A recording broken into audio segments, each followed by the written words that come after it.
মাননীয় স্পিকার, আপনাকে ধন্যবাদ। আমি শ্রদ্ধা রেখেই বলতে চাই,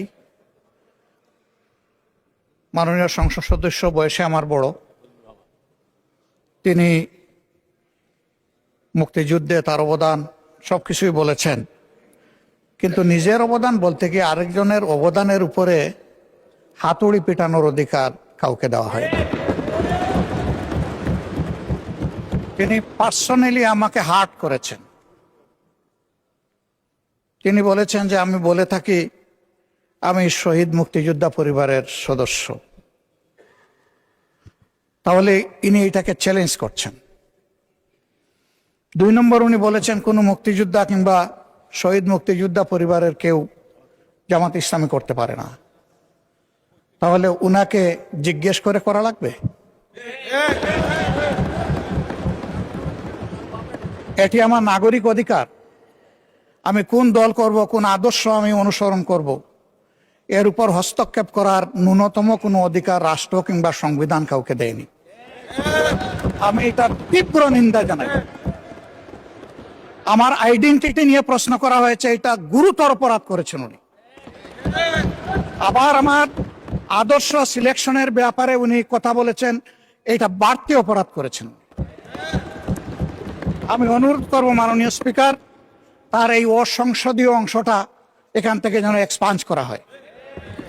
শেষে গিয়ে উনি আমরা খোলা মনে এই সংসদকে ফাংশনিং করার জন্য বর্তমান জ্বালানি অব্যবস্থাপনা সংকট যেটাই বলি, সেইটার ক্ষেত্রে আমরা এগিয়ে এসেছিলাম, খোলা মনে কথা বলেছি, নোটিশ নিয়ে আলোচনা হয়েছে এবং পরের দিন এসে মাননীয় প্রধানমন্ত্রী একটা প্রস্তাব দিয়েছে, আমরা সাথে সাথে এটা গ্রহণ করেছি। তিনি এইটাকে শেষ পর্যন্ত কনক্লুশন টানলেন কি দিয়ে? হ্যাঁ, যার মগজ যেরকম তার কনক্লুশন হবে সেটা।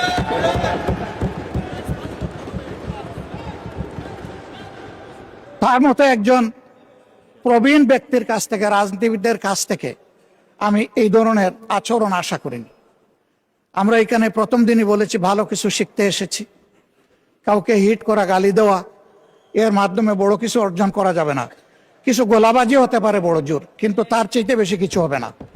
আর সাধারণত যুক্তি যখন পুড়িয়ে যায়, মাথা তখন গরম হয়ে যায়।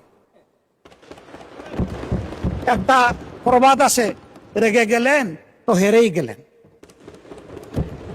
আমরা সবাই মিলে হারতে চাই না, আমরা সবাই মিলে জিততে চাই।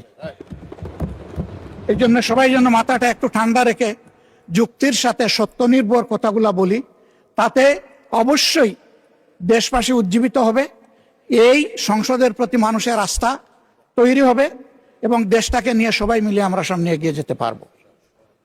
ধন্যবাদ মাননীয় স্পিকার।